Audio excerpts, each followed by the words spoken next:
BNP chairperson Begum Khaleda জিয়ার অসুস্থতার খবরে শনিবার রাতেও এভারকেয়ার হাসপাতালের সামনে দলীয় নেতাকর্মীদের ভিড়। তা আমি সুস্থ কামনা করি দেশবাসীর জন্য, এই কারণে আর কি আসছিলাম যে মেডিকেল সবার তার ভিতরে ঢুকতে দেয় না। এয়ার অ্যাম্বুলেন্স সব কিছু রেডি আছে, লন্ডনে নেওয়া বা সিঙ্গাপুরে নেওয়ার প্রস্তুতি চলছে।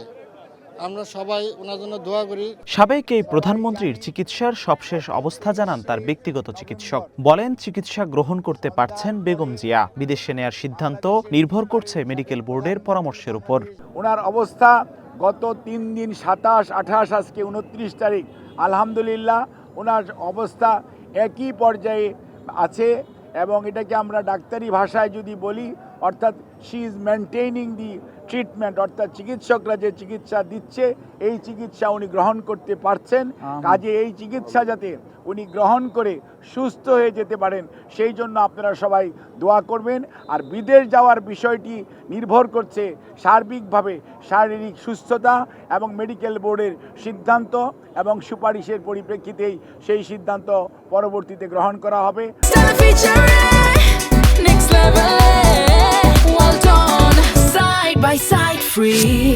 গত 3 দিন ধরে বেগম জিয়ার শারীরিক পরিস্থিতি গুরুতর বিবেচনায় দেশ বিদেশের বিশেষজ্ঞ চিকিৎসকের মেডিকেল বোর্ডের তত্ত্বাবধানে চিকিৎসা চলছে। রাতে হাসপাতালে আসেন দলের শীর্ষ নেতৃত্ব সহ বিভিন্ন রাজনৈতিক দলের নেতারা। এ সময় দেশের সংকটে বেগম খালেদা জিয়াকে প্রয়োজন উল্লেখ করে দ্রুত সুস্থতা কামনা করেন তারা। বাংলাদেশে যেন আর কখনোই প্রতিহিংসা না হয়, নির্যাতন না হয়, রাজনৈতিক হয়রানি না হয়, একটা সুন্দর বাংলাদেশ করতে হবে। সেক্ষেত্রে আমরা দেখেছি গত সরকারের পতনের পরেও বেগম জিয়া কখনো কোনো প্রতিহিংসামূলক বক্তব্য দেননি। সকলে এটা কিন্তু ফিল করছে যে এই মুহূর্তে জাতিকে ঐক্যবদ্ধ করার ক্ষেত্রে খালেদা জিয়ার একটা উপস্থিতি, তার একটা নেতৃত্ব, তার একটা দিক নির্দেশনা এই জাতির জন্য খুবই প্রয়োজন। তিনি সারা দেশের মানুষের মাথার মুকুটে পরিণত হয়েছেন, দলমত নির্বিশেষে জাতীয় ঐক্যের প্রতীকে পরিণত হয়েছেন। দেশের জন্য, আমাদের জন্য, আমাদের ভবিষ্যৎ প্রজন্মের জন্য তার নেতৃত্ব অন্তত এই মুহূর্তে খুবই প্রয়োজন। চিকিৎসাধীন বেগম জিয়ার শারীরিক অবস্থার খোঁজ নিতে আসেন স্থানীয় সরকার উপদেষ্টাও।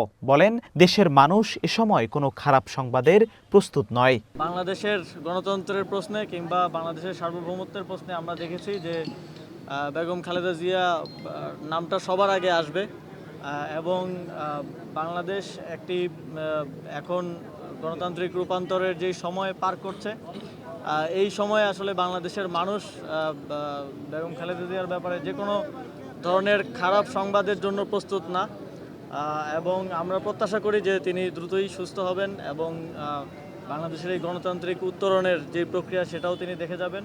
বিএনপির চেয়ারপারসন দীর্ঘদিন ধরে হৃদরোগ, ডায়াবেটিস, কিডনি জটিলতা সহ নানা শারীরিক জটিলতায় ভুগছেন। সবশেষ গত রোববার শ্বাসকষ্ট দেখা দিলে তাকে এভারকেয়ার হাসপাতালে ভর্তি করা হয়।